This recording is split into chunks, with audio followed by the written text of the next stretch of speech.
Barang siapa yang dalam dunia ini merasa aman dari neraka, merasa aman dari siksa, nah ini orang bakal ke neraka dah.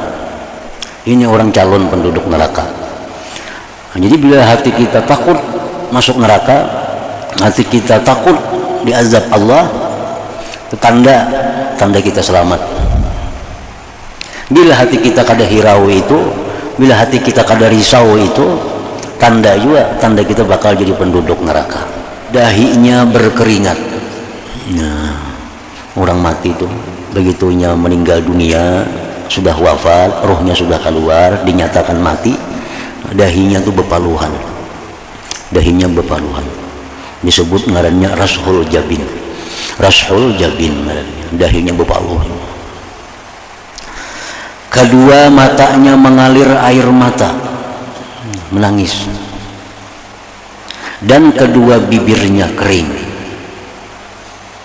Maka tiga hal itu adalah termasuk rahmat Allah yang turun kepadanya. Berarti orang ini mati dalam keadaan rahmat Allah. Ini nang mati bujur-bujur berpulang ke rahmatullah ngarannya.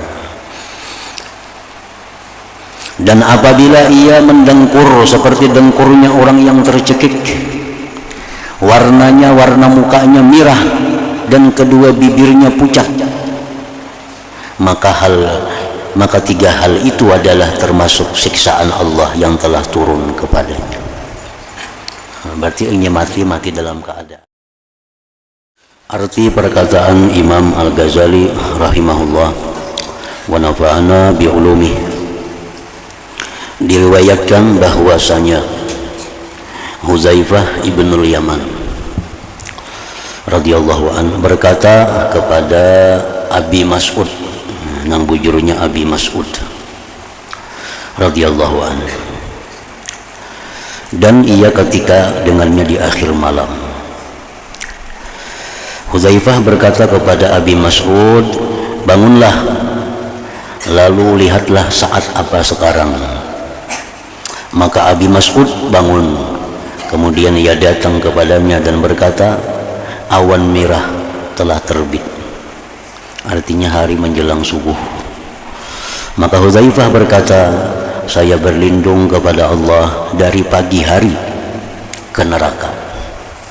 Artinya saya berlindung kepada Allah mati di pagi hari ini masuk ke dalam neraka. Itu artinya. Nah, ini kisah Huzaifah Al-Yamani.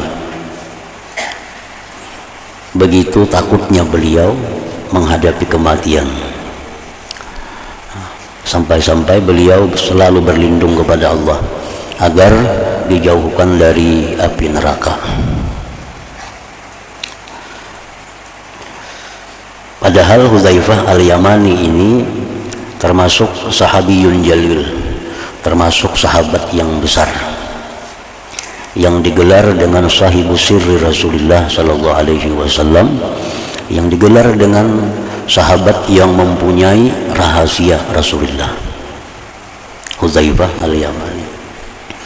Dan Huzaifah ini diberi keistimewaan bisa mengetahui hati seseorang yang mukmin dan yang munafik. Ini khusus diberikan Rasulullah kepada Huzaifah. Nah, kan di Madinah itu banyak orang munafik.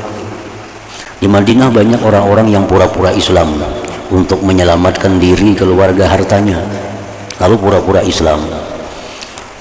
Sembahyang, umpat ke masjid, umpat bayar zakat, umpat juga orang hari raya, umpat puasa, tapi hatinya kafir. Nah, ini munafik. Nah, mengetahui orang munafik itu sulit karena bergaul sama dengan kita. Cuma Huzaifah ini yang diberi ilmu oleh Rasulullah sallallahu alaihi wasallam, mengetahui oh si fulan itu munafik, si fulan ini mukmin, si fulan ini munafik, si fulan ini mukmin. Sampai-sampai Sayyidina Umar radhiyallahu an pernah bertanya kepada Huzaifah ini, wahai Huzaifah, coba periksa hatiku, apakah ada sifat nifak dalam hatiku ini. Umar pun bertanya kepada Huzaifah, periksakan penghatiku ini adakah sifat munafik di hatiku. Karena Huzaifah tahu kalau orang itu hatinya ada munafik, itu Huzaifah tahu. Nah, jadi Hudzaifah yang sedemikian hebat, Hudzaifah yang sedemikian tinggi kedudukannya, beliau pun takut mati itu. Beliau takut mati masuk neraka. Jadi mestinya orang-orang yang macam kita tentu lebih takut lagi mestinya. Orang macam Hudzaifah itu ada takutan mati masuk neraka, padahal orang yang hidup semasa dengan Rasulullah, orang yang diberi kepercayaan oleh Rasulullah tetap takutan mati kalau masuk neraka. Jadi kita nang jauh lawan Rasulullah, kada punya keistimewaan apa-apa diberi Rasulullah, nah, mestinya lebih takut lagi dari Hudzaifah terhadap mati dimasukkan ke dalam neraka itu.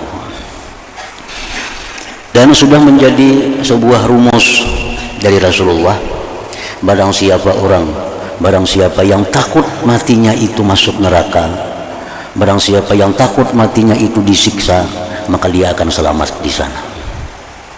Barang siapa yang dalam dunia ini merasa aman dari neraka, merasa aman dari siksa, nah ini orang bakal ke neraka dah.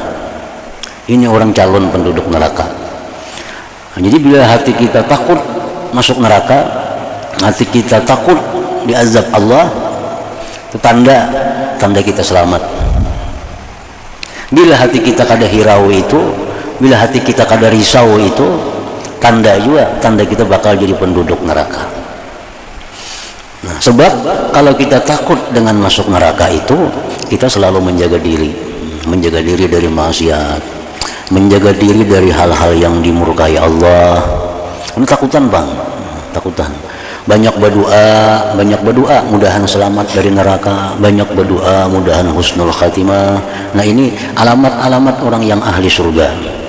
Kalau kada menghiraukan dengan neraka, lalu perbuatannya ini kada terkontrol, berdoa supaya jangan masuk neraka itu bilang kada ada berdoa, paling berdoa 4 orang aruh aja.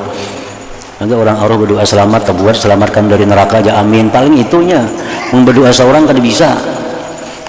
Berdoa seorang kada bisa. Kalau bisa berdoa tengah malam, ya Allah jauhkan hamba dari neraka, kada biasa. Nah, paling jauh 4 orang. Nah, kada hirau, kada takutan. Ini sudah alamat bakal masuk ke sana. Nah, jadi Hudzaifah Al-Yamani ini orang mulia, orang yang semasa dengan Rasulullah Sallallahu Alaihi Wasallam, makin takut dengan neraka, jelas menunjukkan bahwa beliau ini min ahlil jannah, beliau ini ahli surga itu. Marwan, salah seorang khalifah, masuk menghadap mailangi, artinya kepada Abu Hurairah radhiyallahu anhu. Abu Hurairah sudah sakit-sakitan. Marwan ini ya macam kayak presiden lah, anak buahnya Muawiyah juga nih, anak buahnya Muawiyah, Marwan. Jadi si Marwan ini menghilangi Abu Hurairah yang sedang sakit. Lalu Marwan berkata, ya Allah ringankanlah daripadanya. Ini doa kepada Allah, ya Allah ringankanlah Abu Hurairah ini, artinya menghadapi kematian dan selanjutnya. Maka Abu Hurairah berkata, ya Allah keraskanlah. Jadi artinya Marwan ini berdoa kepada Allah agar Abu Hurairah diberi keringanan menghadapi kematian, diberi keringanan menghadapi sesudah kematian. Abu Hurairah menjawab, urusan itu adalah urusan yang sangat berat, artinya Allahumma sydud. Ya Allah, ini urusan yang berat. Menghadapi kematian, sesudah kematian, itu urusan yang sangat berat. Kemudian Abu Hurairah menangis dan berkata, demi Allah, saya tidak menangis karena sedih atas dunia. Jadi Abu Hurairah, aku menangis bukan karena meninggalkan harta kada. Yang mana umumnya orang kaya itu menangis meninggalkan harta. Orang kaya itu menangisnya hendak mati, ngapain tangisakannya, banyak yang ditinggalkannya. Itu kalau orang kaya itu mati menangisnya. Kenapa menangis? Bukan takutan neraka, ada banyak yang ditinggalkannya, motor berapa biji, rumah berapa biji, siapa akhirnya menggenainya, siapa akhirnya mendiaminya, itu yang ditangisakannya. Nah, Abu Hurairah menangis hendak mati udah segini aku menangis itu bukan karena sedih atas dunia dan tidak karena susah daripada berpisah denganmu, tetapi saya menangis ini menunggu salah satu dari dua kabar gembira. Kenapa aku menangis? Karena aku menunggu salah satu dua berita dari Tuhanku. Ada kalanya berita dengan surga atau dengan neraka. Nah, itu keputusannya yang ditunggu, nang maulah menangis itu. Ke surga kah masuknya, ke neraka kah masuknya, kada ada jelas. Kada jelas. Nah, sampai orang yang sekelas Abu Hurairah aja merasa kada jelas lagi mati kemana masuknya. Padahal Abu Hurairah ini orang yang dikenal dalam dunia Islam sebagai sahabat yang paling banyak merawikan hadis dari Rasulullah Sallallahu Alaihi Wasallam. Paling banyak hadis yang meriwayatkan dari Nabi itu Abu Hurairah, yang tercatat dalam sejarah Islam. Artinya beliau ini paling banyak dapat ilmu dari Nabi, banyak mencatat ilmu dari Nabi. Nah, orang yang macam Sidin pun masih kada ada juga kepastian ke mana matinya, ke surga atau ke neraka. Padahal orang-orang yang beriman tuh, yang hidup semasa Nabi, yang sering ranjak melihat wajah Nabi dengan penuh cinta, yang sering melihat wajah Nabi dengan penuh hormat, yang sering bersama-sama Nabi, ini boleh dipastikan sudah ahli surga sudah sebenarnya. Orang-orang, jangankan orang itu, andai kata kita sekarang ini melihat Nabi yaqzatan pada waktu bangun, misal kita melihat Nabi nih, itu boleh sudah dikatakan bahwa kita ini termasuk ahli surga sebenarnya. Tetapi orang yang macam ini kayak Abu Hurairah, orang yang berapa tahun bergaul dengan Nabi, kemana Nabi umpat, makanya banyak dapat hadis Nabi. Sidin pun kadang merasa aja mati itu bakal ke surga, merasa kada tentu juga ke surga mati.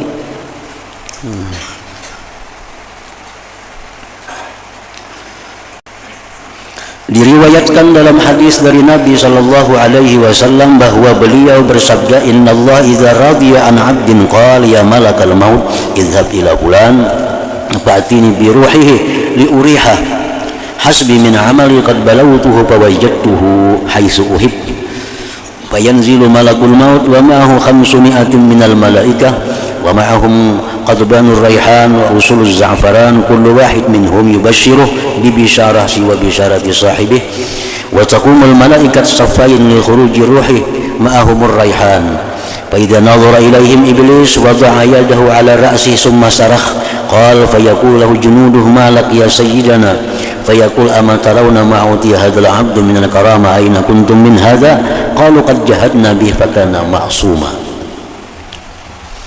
Artinya sesungguhnya Allah apabila ridha terhadap seorang hamba, maka dia berfirman, wahai malaikat maut, pergilah kepada si fulan, lalu bawalah ruhnya kepadaku agar aku menyenangkannya.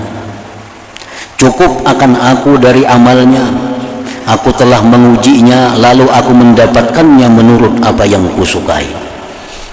Ini malaikat maut hendak mencabut nyawa orang yang diridai Allah.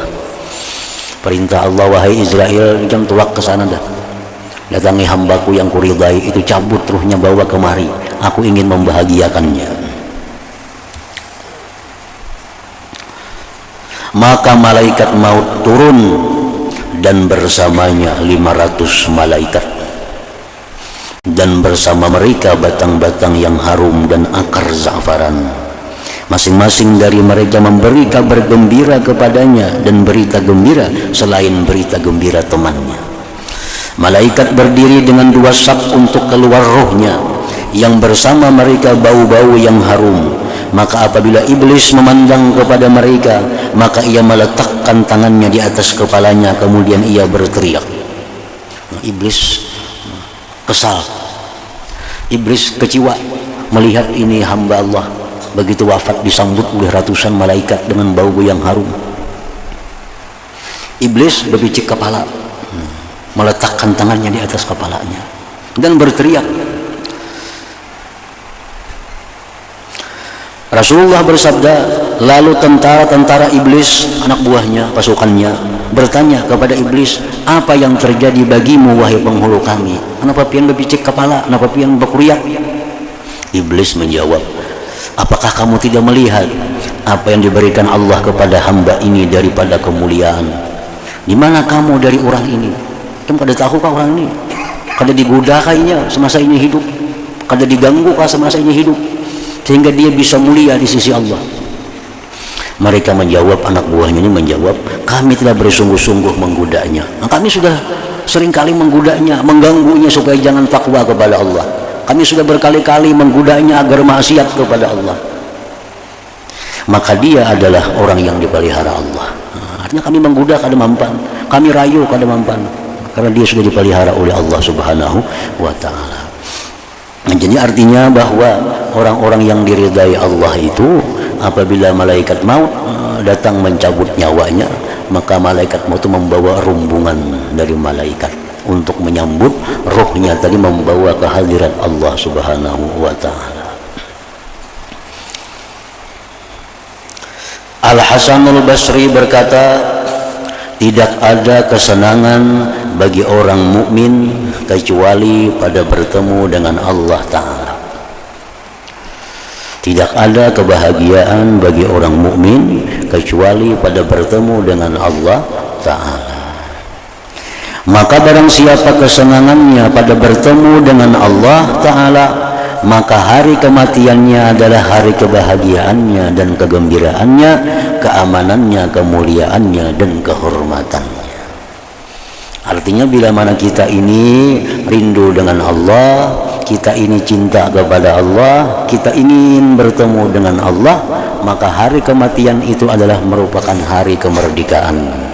Hari kematian itulah hari kebahagiaan, karena pada hari itu kita berjumpa dengan zat yang selama ini dirindukan.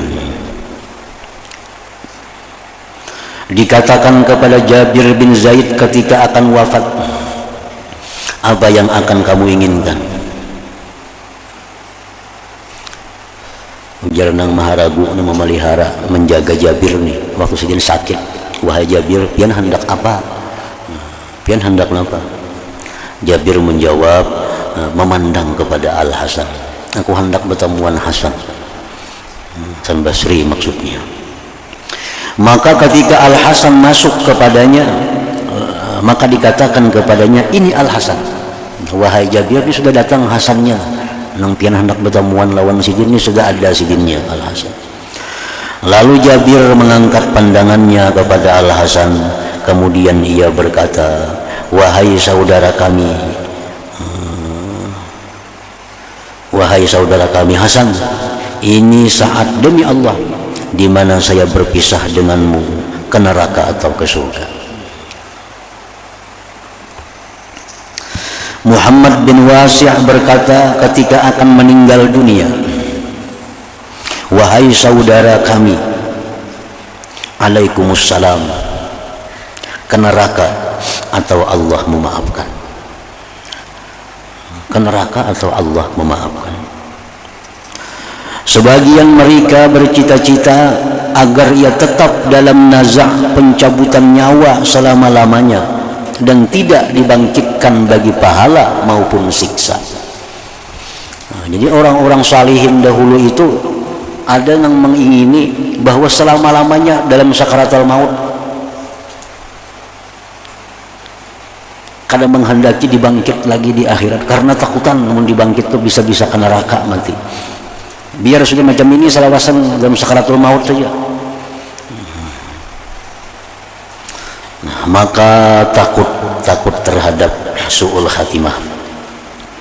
Takut terhadap su'ul khatimah adalah memutung hati-hati orang yang ahli ma'rifah, dan ia termasuk bencana yang besar ketika akan mati.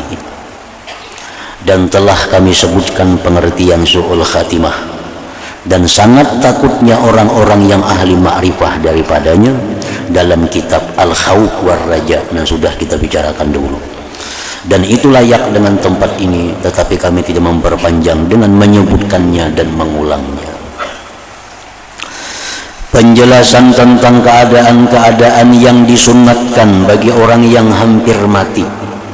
Kalau orang itu sudah sakit, sudah uyo, sudah parak lah, apa yang baik dikerjakan, apa yang sunat dilakukan supaya mati dalam keadaan husnul khatimah. Ketahuilah bahwasanya yang disukai ketika mati dari rupa orang yang hampir mati adalah tenang dan diam, dan dari lisannya adalah bahwa ia mengucapkan syahadat, dan dari hatinya adalah bahwa ia berbaik sangka kepada Allah Ta'ala. Nah itu paling bagus sudah hendak mati, tenang, tentram, lisannya mengucap la ilaha illallah, hatinya berbaik sangka kepada Allah. Nak mati, mati dalam keadaan husnul khatimah itu. Adapun rupa, maka telah diriwayatkan dari Nabi sallallahu alaihi wasallam bahwa beliau bersabda, urqubul maita inda salasin idza rashaha jabinuh wa dama'at aynah wa yabisat syafatah fahiya min rahmatillahi qad nazalat bih wa idza ghatta ghatital makhnuq wa ahmarra launuh wa arbadat syafatah fahuwa min azabillah qad nazala bih. Artinya, perhatikanlah, ujar Nabi ini, perhatikanlah orang yang meninggal di sisi tiga hal. Artinya orang yang meninggal itu perhatikan tiga perkara, yaitu apabila dahinya berkeringat. Nah, orang mati itu begitunya meninggal dunia, sudah wafat, rohnya sudah keluar, dinyatakan mati, dahinya itu bepaluhan, disebut ngarannya rashul jabin ngarannya, dahinya bepaluhan. Kedua, matanya mengalir air mata, menangis, dan kedua bibirnya kering. Maka tiga hal itu adalah termasuk rahmat Allah yang turun kepadanya. Berarti orang ini mati dalam keadaan rahmat Allah. Ini nang mati bujur-bujur berpulang ke rahmatullah ngarannya. Dan apabila ia mendengkur seperti dengkurnya orang yang tercekik, warnanya, warna mukanya merah, dan kedua bibirnya pucat, maka tiga hal itu adalah termasuk siksaan Allah yang telah turun kepadanya. Berarti ia mati dalam keadaan sakit orang ini. Adapun kelancaran lidahnya dengan mengucapkan kalimat syahadat, maka itu adalah tanda kebaikan. Abu Sa'id Al-Khudri radhiyallahu anhu berkata, Rasulullah sallallahu alaihi wasallam bersabda, laqinu mautakum la ilaha illallah. Artinya, ajarkan, bacakan orang yang hampir mati di antara kamu dengan kalimat la ilaha illallah. Nah, bisiki la ilaha illallah. Itu ada aturan-aturannya. Ya, paling banyak 3 kali lah, cukup sudah. Ya, dibisiki di telinganya la ilaha illallah. Dalam riwayat Hudzaifah radhiyallahu anhu, fa innaha tahdimu ma qablaha minal khataya, artinya sesungguhnya kalimat itu dapat menghancurkan segala kesalahan sebelumnya. Nah, amun si orang yang parak mati ini menyahut la ilaha illallah, nah menyahutnya, nah maka satu kalimat yang diucapkannya itu menghancurkan segala dosa yang pernah dilakukannya semasa hidupnya. Habis sudah dosanya kali lagi. Kalau hendak mati itu bisa mengucap la ilaha illallah. Utsman radhiyallahu anhu berkata, Rasulullah sallallahu alaihi wasallam bersabda, man mata wa huwa ya'lam an la ilaha illallah dakhala al-jannah. Artinya, barang siapa yang meninggal dan ia meyakini bahwa tidak ada Tuhan selain Allah, niscaya ia masuk surga. Ubaidullah berkata, wa huwa yashhad, artinya dan dia bersaksi. Utsman radhiyallahu anhu berkata, apabila orang yang akan mati hampir mati, maka ajarkanlah, bacakanlah kepadanya kalimat la ilaha illallah. Karena sesungguhnya tidaklah seseorang hamba yang diakhiri dengan kalimat tersebut ketika akan mati, melainkan adalah kalimat itu bekalnya menuju surga. Umar radhiyallahu anhu berkata, datangilah orang-orang yang akan mati di antara kamu. Artinya mun ada kita narah kabar si fulan sakarat, si fulan banget, nah, datangi. Dan ingatkanlah mereka, maka sesungguhnya mereka melihat apa yang tidak kamu lihat. Nah, orang sakarat itu melihat yang kada kita lihat. Ya, malaikat-malaikat melihat malaikat maut, melihat macam-macam dilihatnya.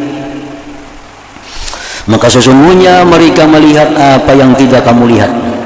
Dan ajarkanlah mereka dengan kalimat la ilaha illallah.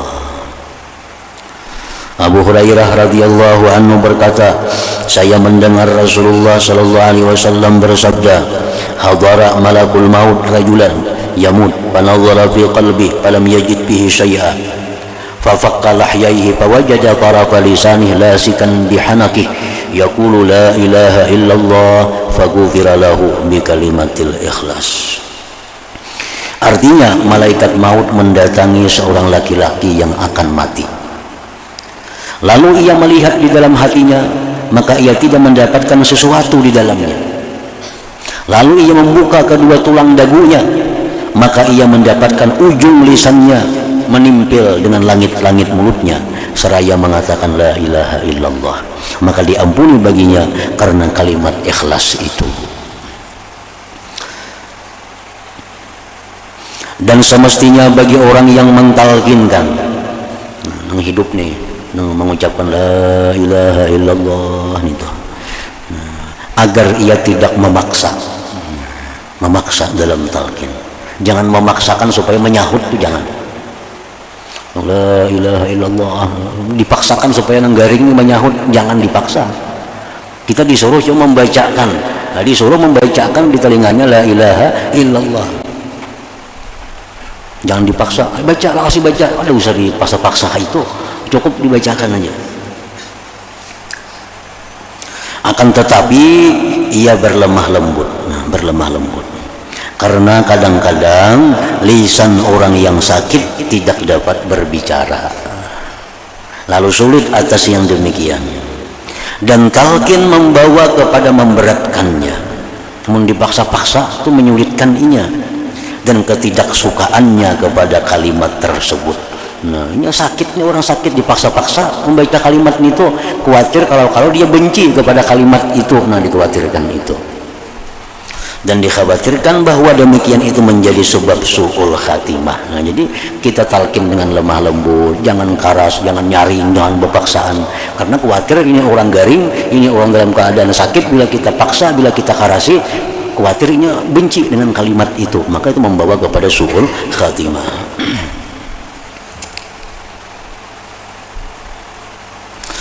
Hanya saja makna ini kalimat adalah bahwa seseorang mati dan tidak ada di dalam hatinya sesuatu selain Allah. Nah, itu. Orang yang mampu mengucapkan la ilaha illallah itu menunjukkan bahwa orang ini dalam hatinya tidak ada selain Allah.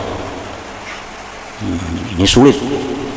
Orang yang hatinya kosong daripada makhluk, orang yang hatinya kosong daripada dunia, itulah orang yang akan mampu mengucapkan la ilaha illallah di akhir hayat itu.